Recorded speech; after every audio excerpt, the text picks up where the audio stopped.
कृष्णहरी नर्मदे हर. तर आज आहे 2 जानेवारी 2025. तर आज आमच्या नर्मदा पायी परिक्रमेचा 50वा दिवस आहे आणि आम्ही निघालेलो आहोत. आता 7 वाजलेले आहेत. भयंकर थंडी आहे. धुकं पण एवढी पसरलेली आहेत.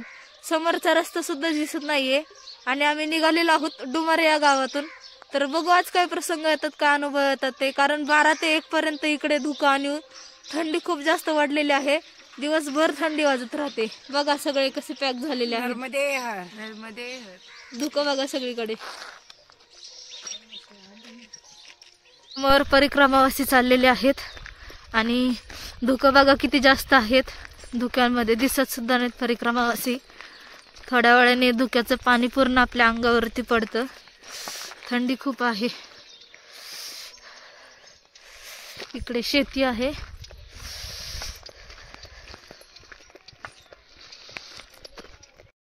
बघा जसं जसं पुढे जाऊ आणि शेती जवळ येईल तेवढी दाट धुकं आहेत. रस्ता समोरचा दिसत नाही. याच्यात ब्लर दिसत असेल. भयंकर अशी धुकं आहेत. आता 7-7:30 झालेले आहेत आणि सकाळ सकाळी कोल्हे लांडगे रस्त्याला येतात. भीती वाटते. मग तरी आम्ही आज लेट निघालो 7-7:15.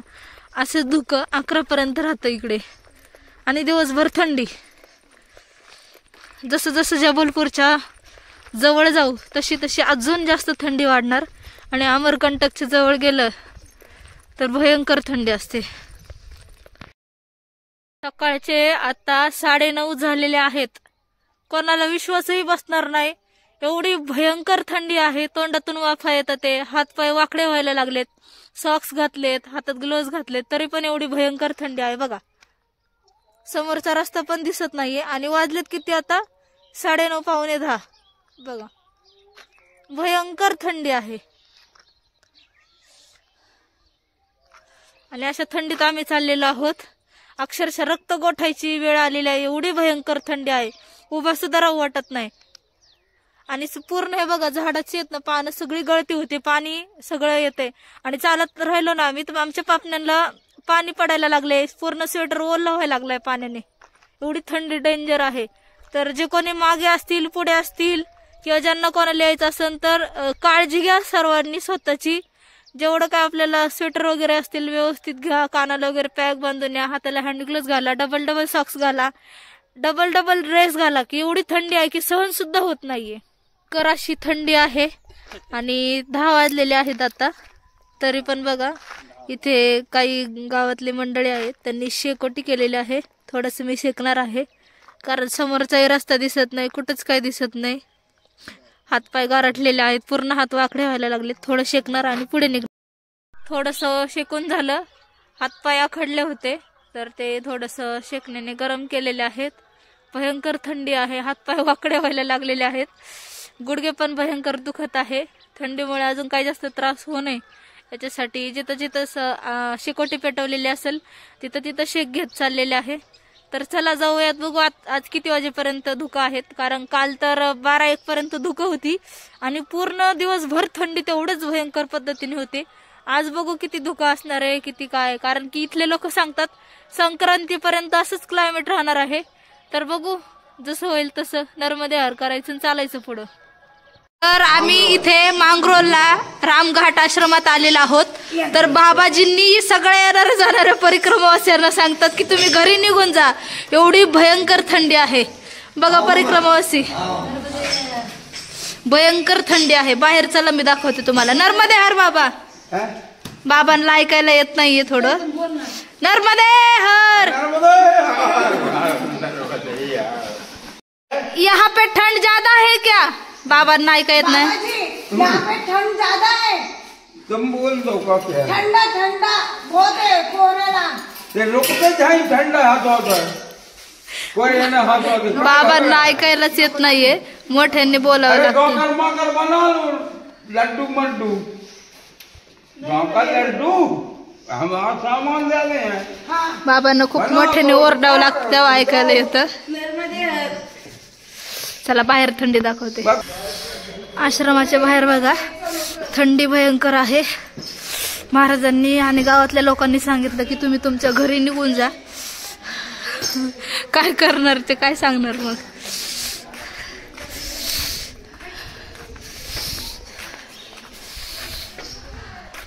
आश्रमातील हा परिसर आहे मांगरोली या ठिकाणी.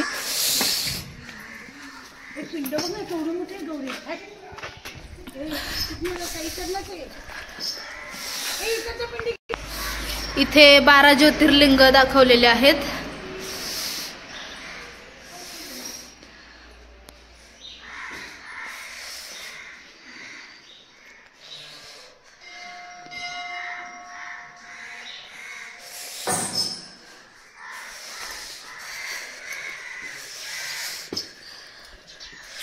आता 11 वाजलेले आहेत.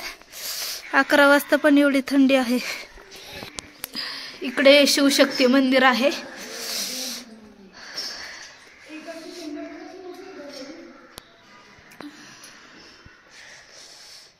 नर्मदे हर.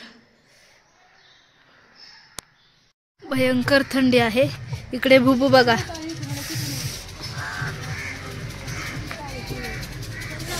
परिक्रमावासी. इकडे नर्मदा मैया आहे.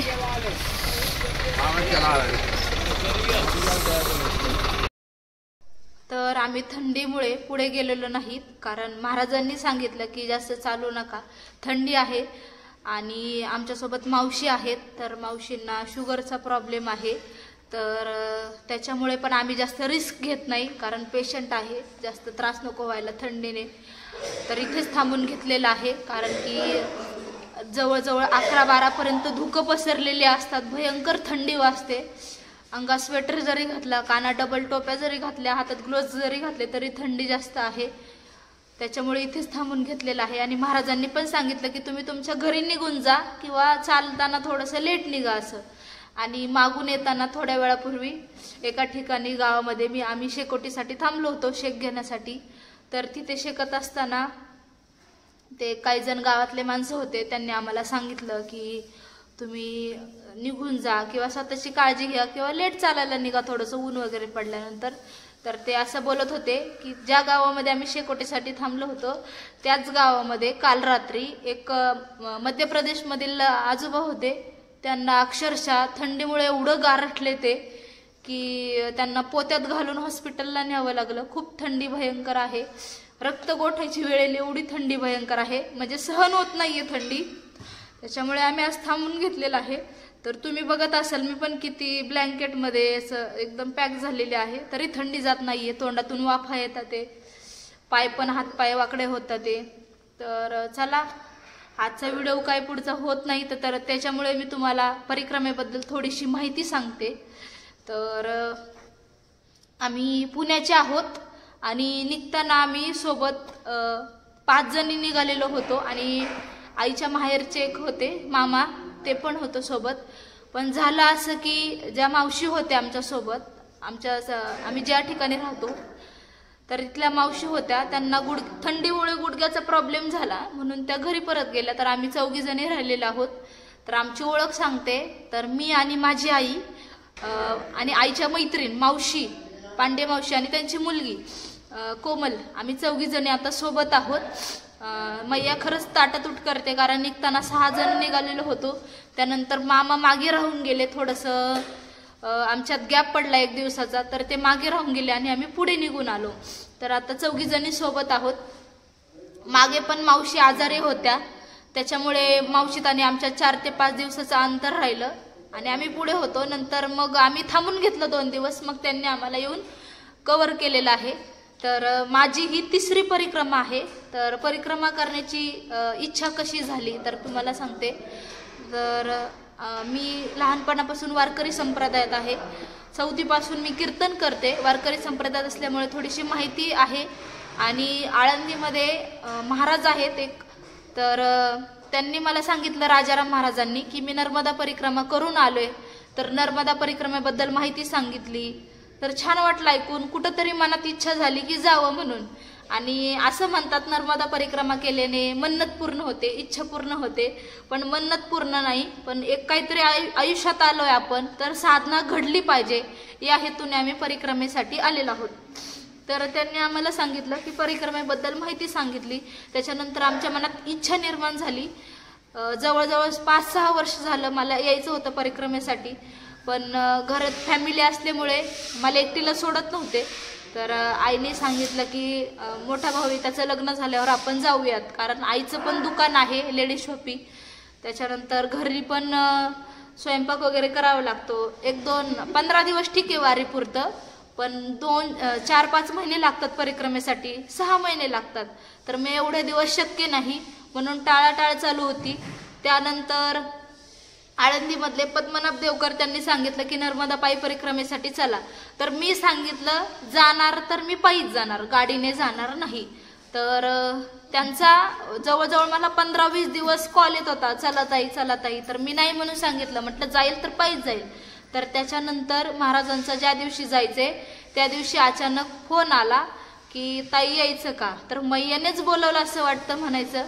त्या दिवशी आम्ही काहीच तयारी केली नव्हती, कपडे पटपट भरले. महाराज शिक्रापूरमध्ये होते तेव्हा त्यांनी फोन केला. अगदी अर्ध्या तासात आम्ही तयारी केली. काय घ्यायचे काय सोबत काहीच कल्पना नव्हती. तरी आम्ही घेतलं. ओंकारेश्वरला आलो. मैयाला पहिल्यांदा बघितलं, खूप छान वाटलं. असं वाटलं की आपलं आणि मैयाचं काहीतरी पूर्वजन्मीचं ऋणानुबंध आहे, त्याच्यामुळे आपण इथे आलेलो आहोत.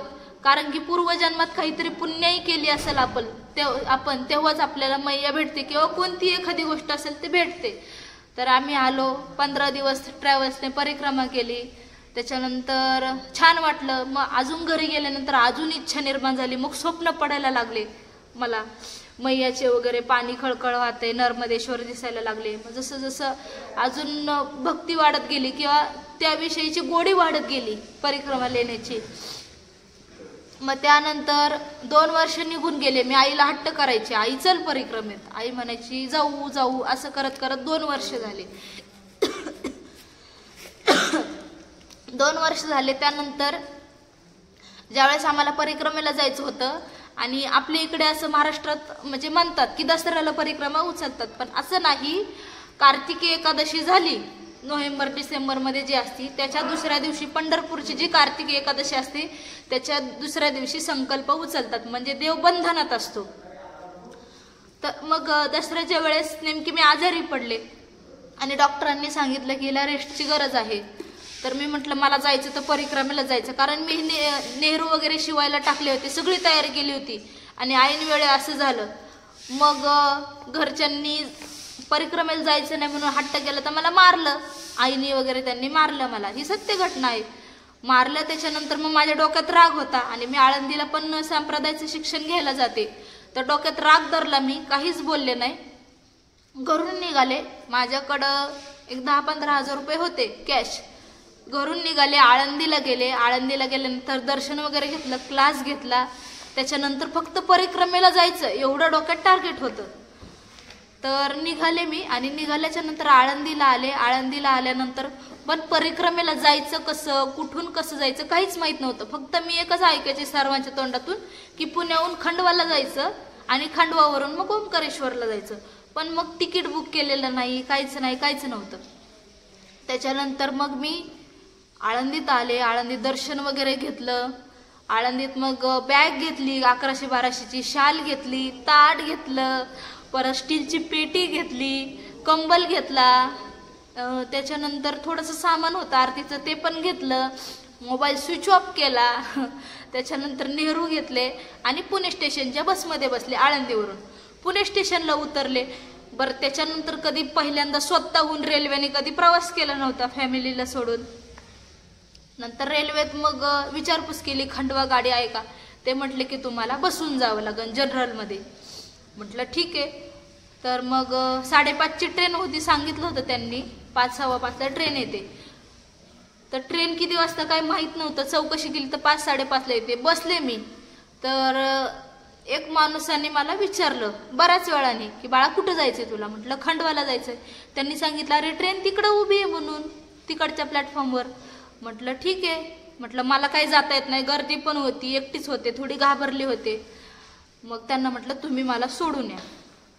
मग ते आले आणि मला तिकडं सोडून आले. बरं, गेल्याच्या नंतर जनरलमध्ये खूप गर्दी, उभं राहायलाही जागा नाही. मग एसीचं जे असतं डब्बा, त्या एसीच्या डब्यात टॉयलेट वगैरे बाथरूम असतं. मी तिथं उभा राहिले बॅग वगैरे घेऊन.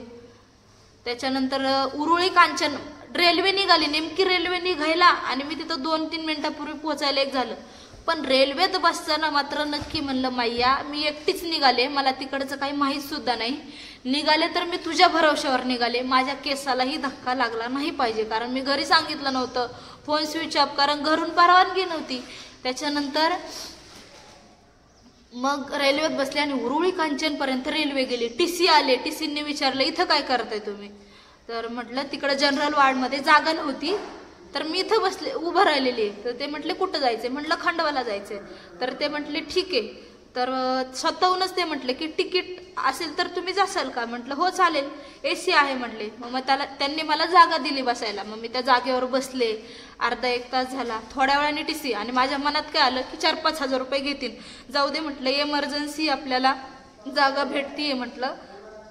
ठीक आहे चालेल म्हटलं. मला मनातल्या मनात म्हटलं. धुळ्याजवळ टीसी आले माझ्याकडं आणि जशी जशी रेल्वे पुढे जाईल तशी भीती वाटायला लागली, घरची आठवण यायला लागली.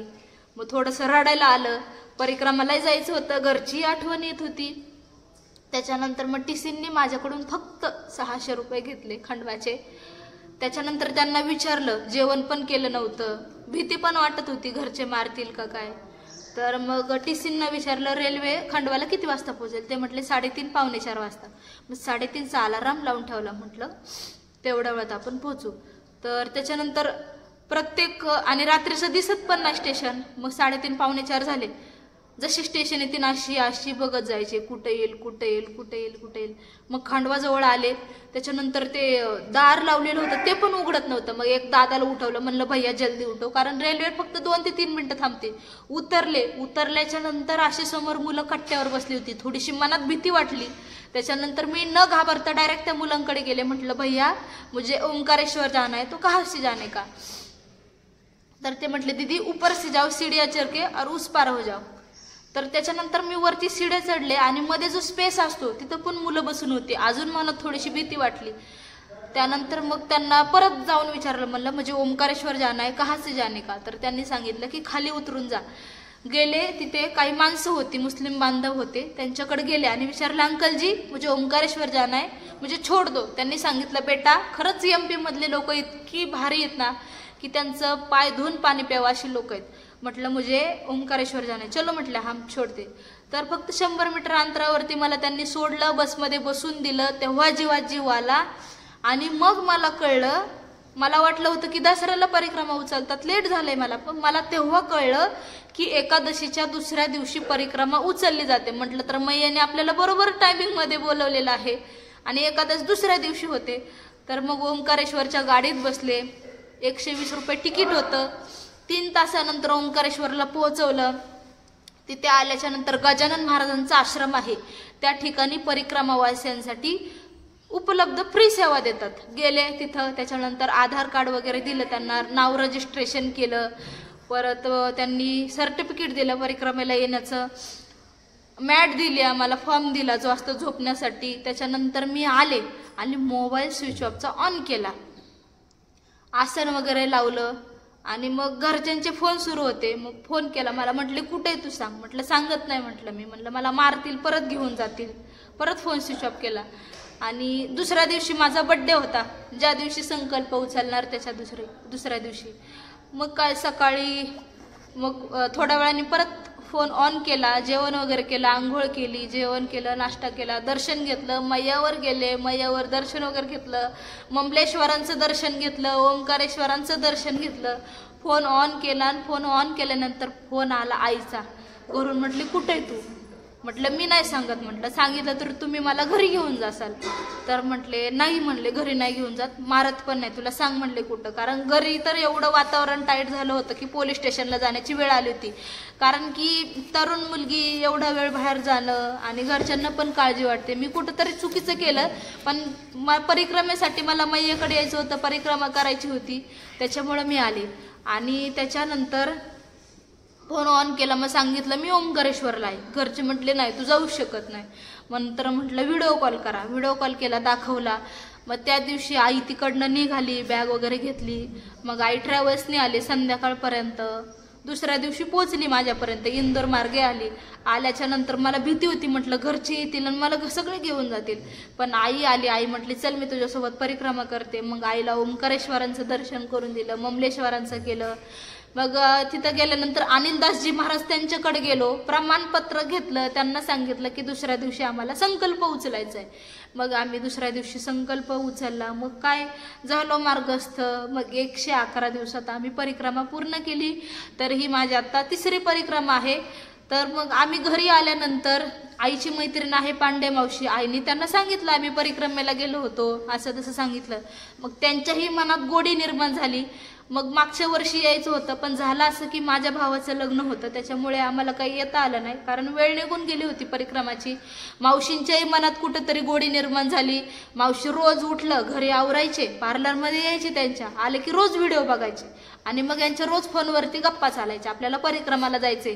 जवळजवळ 6 महिने आम्ही परिक्रमाला यायचे म्हणून तिकीट बुक करून ठेवलं होतं. रोज त्याच्याच गप्पा परिक्रमेला, हे घ्यायचं ते घ्यायचं. शेवटी फायनली तारीख आली आमची 13 नोव्हेंबर 2024 आणि मग आम्ही परिक्रमा उचलली आणि आता परिक्रमेत आहोत. तर आम्ही रोज किती किलोमीटर चालतो, तर सुरुवातीला आम्ही पहिल्या दिवशी ओंकारेश्वर ते मोरटका जवळजवळ आम्ही 18 किलोमीटर चाललो. त्याच्यानंतर मग दुसऱ्या दिवशी आम्ही रावेरखेडी 22 ते 23 किलोमीटर चाललो. तर असं हळूहळू स्पीड वाढवलं, 24, कधी 25, कधी थांबून घेतलं, कधी दुपारी आलो तर कधी थांबून घेतलं.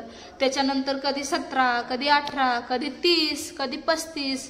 तर आमचं आता आणि चालायची सवय झाली तर आम्ही डेली आता दक्षिण तटापर्यंत आम्ही 29, 30 असं चालत आलो. समुद्र पार केला तर मग आपोआप आपलं स्पीड वाढून जावं लागतं, म्हणजे वाढून जातं. तर 30 पर्यंत आम्ही चालतो आता, 30-35 म्हणा किंवा जसे आश्रम असतील तसं. आणि आता चालायची एवढी सवय झाली की नॉनस्टॉप आम्ही 15 किलोमीटर 10 किलोमीटर चालतो. आणि थंडी तर एवढीच वाढलेली आहे की थंडीत बसू वाटत नाही. तर थंडीमध्ये आम्ही 10 किलोमीटर 12 किलोमीटर आम्ही नॉनस्टॉप चालतो. तर परिक्रमेला येण्याची तयारी कशी करायची हे सांगते. परिक्रमेसाठी काही नाही लागत, बॅग वगैरे लागती. बॅग घ्यायची चांगली, फक्त मजबूत, पाठीला आपल्या व्यवस्थित बसेल. छोटीच बॅग घ्यायची एकदम हलक्या वजनाला.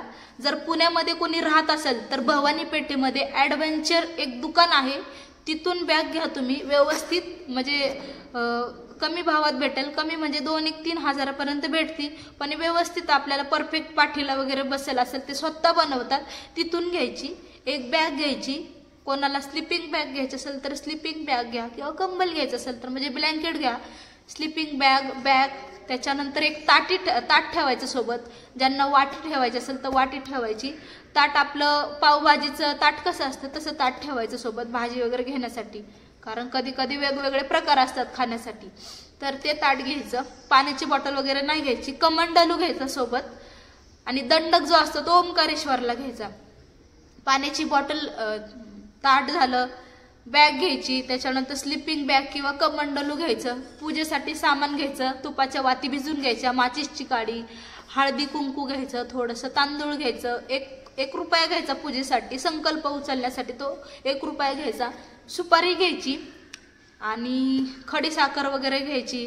आपल्याला जे काही, आणि ड्रेस जास्त घ्यायचे नाही, पांढरेच वस्त्र घालायचे. लेडीजने पायजमा आणि तो वरचा टॉप असतो, आणि जेंट्ससाठी वरचं ड्रेस हे पांढरा शर्ट असतो नेहरू टाईप, आणि खाली लुंगी बांधतात. पॅन्ट जर असेल तर आश्रमातून बाहेर काढतात, त्याच्यामुळे पॅन्ट घ्यायची नाही, लुंगी टाईप घालायचं. स्वेटर घ्यायचा, कानटोपी घ्यायची. समोर जसं जसं आपण येऊ तसं आपल्याला वस्तू भेटत जायच्यात. परत हँड ग्लोव्ज घ्यायचे. बॅटरी पण ठेवायची सोबत, आवश्यक ती गोष्टी लागते. ज्यांनी पंढरपूरची वारी केली असेल तर त्यांना माहीतच आहे की सोबत काय काय ठेवायचं. थोडंसं खायला काही जास्त घ्यायचं नाही, कारण दुकानं वगैरे भेटत जातात, वजन होऊन जातं आपल्यासाठी. आणि तेल घ्यायचं मालिश करण्यासाठी, इकडे मध्य प्रदेशमध्ये भेटून जाईल ते तेल घ्यायचं. बस एवढंच परिक्रमेसाठी सोबत साहित्य घ्यायचं, एक्स्ट्रा काहीही घ्यायचं नाही. परत फॉर्म बांधायसाठी दोरी घ्यायची, व्यवस्थित लागते, किंवा स्टिक वगैरे घ्यायचं. बस एवढंच. आम्ही 30 किलोमीटर चालतो. पांढरे वस्त्रच आश्रमात म्हणजे घालावे लागतात परिक्रमेत, कलरचे ड्रेस घालायचे नाही. कारण आपण साधकाची आपली अवस्था असते. त्याच्यानंतर आपण याला आलो, ओंकारेश्वरला आलो, की अनिलदासजी महाराज आहेत किंवा कोणते ब्राह्मण असेल त्यांच्याकडून पूजा करून घ्यायची. पूजा करताना आपल्या हातात डाव्या हातात हा धागा बांधतात. ज्यांचं लग्न नाही झालं त्यांनी डाव्या हातात धागा बांधायचा, ज्यांचं लग्न झालं त्यांनी उजव्या हातात. मग तिथे संकल्प उचलला जातो. संकल्पाशिवाय आपल्याला परिक्रमा घेता येत नाही. मग परिक्रमा केलेले असं म्हणतात मन्नत पूर्ण होते, इच्छा पूर्ण होते. कोणती इच्छा असो, काही मागा मैयाला, आई ती देते आपल्याला. आणि आश्रमामध्ये सकाळी आपण सूर्योदय झाला किंवा 6, 6:15 निघायचं आणि 4:30-5 पर्यंत थांबून घ्यायचं, रात्रीचं चालायचं नाही. आणि आम्हाला परिक्रमेत आता आम्हाला हा 55-56वा दिवस, आता 50-51वा दिवस चालू आहे. आणि परिक्रमा किती दिवसाची असते, तर परिक्रमा तशी 3600 किलोमीटरची आहे. पण मागच्या वर्षी मैयाला पूर आला होता, तर पूर आल्या कारणाने काही क्षेत्र आहे ते पाण्याखाली गेलेलं आहे, त्याच्यामुळे जागा नाही. तर थोडंसं फिरून आलेलं आहे अशा रस्त्याने. तर 4000 किलोमीटरचा फेरा झालेला आहे. परिक्रमेत 6 महिने लागतात असं म्हणतात, पण आपण 30ने जर चाललो तर 3-3.5 महिने आपल्याला लागतात. तर परिक्रमेमध्ये कोणाला काय म्हणतात, कोणाला कसं बोलावं, आज्ञा कशी घ्यावी. जर आपण आश्रमामध्ये गेलो तर आश्रमामध्ये गेल्याच्या नंतर धाडकन असं कुठं पण जायचं, आसन टाकायचं असं नाही करायचं. आपण गेलं तर त्यांना आज्ञा घ्यायची. रामकृष्णारी नर्मदे हर महाराज जी कि हम यहाँ पे आज रुक सकते हैं क्या, आज यहाँ पे व्यवस्था है क्या रुकने के लिए, भोजन प्रसादी की व्यवस्था है क्या, असं विचारायचं. जर दुपारचं थांबायचं असेल तर म्हणायचं नर्मदे हर महाराज जी भोजन प्रसादी की व्यवस्था है क्या. कधी कधी काही वेळेस सदावर्त असतं. सदावर्त म्हणजे ते आपल्याला शिदा देतात आणि आपण बनवून खायचं. तर महाराज जी असतात. आणि कधी कधी आपण एकटे जर महाराज जी असले तर आपण आज्ञा घ्यायची, महाराज जी हम आपकी कुछ सेवा कर सकते हैं क्या, चपाती लाटायची असेल, भाजायची असेल, काही एक्स्ट्रा काम करायचं असेल, म्हणजे XYZ जे काही कोणतं काम करायचं असेल आपण त्यांना मदत करायची, साधा वर्द. आणि आश्रमात गेल्याच्या नंतर त्यांना आज्ञा घ्यायची, हम यहाँ पे आसन लगा सकते हैं क्या. जास्त बडबड नाही करायची, आश्रमामध्ये शांत राहायचं, तिथले देवांचे वगैरे दर्शन घ्यायचं. कपडे धुवायचे असेल तरी आज्ञा घ्यायची, महाराज जी आम्ही हा कपडे धुवू शकते हे क्या. पाणीचं पण विचारायचं, हम पाणी म्हणजे कुठे काय असं जायचं ना आपण पटकन स्वतः घरी कसं असतं तसं नाही, आज्ञा घ्यायचं. त्याच्यानंतर जेवत असताना खडखडताट वाजून द्यायचं नाही. डावा हात येतो, डावा हात लावायचा नाही. जेवण करण्याच्या अगोदर बसलं तर भजन करायचं, डावा हात जेवताना लावायचा नाही. आणि परिक्रमेत असं आहे, पळीत जेवढं आलं ना तेवढंच पळीत टाकतात ते. एक्स्ट्रा थोडं मागितलं ना, जेवढं पळीतील तेवढंच घ्यायचं. 1 चपाती मागितली की ते 2 चपाती देतात, 3 मागितली तर 4 चपाती देतात. तर आश्रमात कोणाला काय काय म्हणतात, जर स्त्री असेल एखादी तर तिला माताराम म्हणतात किंवा मैया म्हणतात. आणि कुमारिकाचं तर खूप मान सन्मान करतात. कुमारिकाचं नाही तर प्रत्येक परिक्रमावासींचा मान सन्मान करतात. पुरुष जर असेल कोणाला महाराजजी, बाबाजी असं बोलतात. त्याच्यानंतर भोजन प्रसादीला कशाला काय काय म्हणतात, तर नाश्ता असेल तर नाश्त्याला बालभोग म्हणतात. जेवण असेल तर त्याला म्हणतात भोजन प्रसादी. चपातीला म्हणतात रोटी राम, भाजीला म्हणतात सब्जी राम, डाळला म्हणतात दाल राम किंवा नग म्हणतात. भाताला म्हणतात महाप्रसाद, मिठाला म्हणतात रामरस. त्याच्यानंतर ताटाला हात वगैरे लावू नये. त्याच्यानंतर भोजन. अशा प्रकारे प्रत्येक गोष्टीचे आपण नियम पाळले पाहिजे. परिक्रमेमध्ये वॉशरूमला गेलं तर तिथं पाणी एक्स्ट्राचं ओतायचं. आणि म्हणजे काही परिक्रमावासियांच्या मनात एमपीचे असं म्हणतात महाराष्ट्रवाले ते गंध करते एक आणि भोगायला लागतं सगळ्यांना. त्याच्यानंतर आम्ही सकाळी रोज 4ला उठतो. 4ला उठल्याच्या नंतर थंड पाण्याने स्नान करावं लागतं. स्नान आणि हा नित्यनेम आहे सर्वांचा. स्नान केल्याच्या नंतर मग पूजा वगैरे करायची. पूजा केली तर मग आता कपडे धुणं होत नाही. 6 वाजून जातात सगळं आवरता बॅग वगैरे भरायला लागती. 6, 6:15 निघतो आम्ही. निघाल्याच्या नंतर मग 11, 11:30, 12 जिथं पण आश्रम असेल तर किंवा आज ज्या ठिकाणी थांबले त्या महाराजांना विचारायचं की पुढे आश्रम किती अंतरापर्यंत आहे.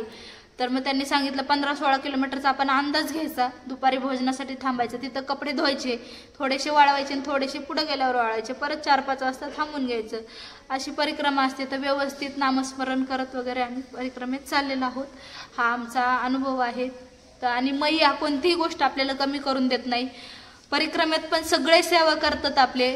पाय दुखत असतील तर पाय दाबून पण देतात काही ठिकाणी. आपण एखाद्या हॉस्पिटलला गेलो तर त्या ठिकाणी डॉक्टर आपले पैसे पण घेत नाही. मेडिकलला गेलो किती महागाची तुम्ही क्रीम घ्या, औषधं घ्या, 1 रुपयाही आपला कोणी घेत नाही. रस्त्याने जर चाललो तर आपल्याला बिस्किटं देतात, चाय प्रसादीसाठी बोलवतात, जेवणासाठी बोलवतात, विनंती करून बोलवतात. खूप प्रेमळ आहे तिकडचे लोक. आणि परिक्रमेत आपण कोणाला नाही, कोणी जर देत असेल तर नाही म्हणायचं नाही आणि स्वतःहून कोणाला मागायचं नाही. हा परिक्रमेचा नियम आहे.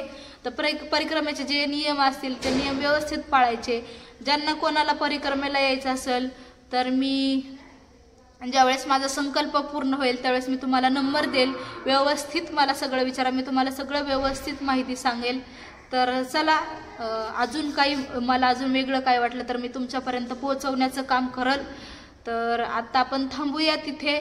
तर आजचा व्हिडिओ तुम्हाला कसा वाटला? थोडीशी मी तुम्हाला माझ्याबद्दल माहिती सांगितली, परिक्रमेबद्दल माहिती सांगितली, परिक्रमेतले काही नियम असतील, अटी असतील ते पाळावेत. तर आजचा व्हिडिओ तुम्हाला कसा वाटला? व्हिडिओ आवडला असेल तर व्हिडिओला लाईक करा, शेअर करा, कमेंट करा, सबस्क्राईब करा आणि नवनवीन व्हिडिओ दाखवण्याचा मी अजून प्रयत्न करेल. तर चला, रामकृष्ण हरी, नर्मदे हर.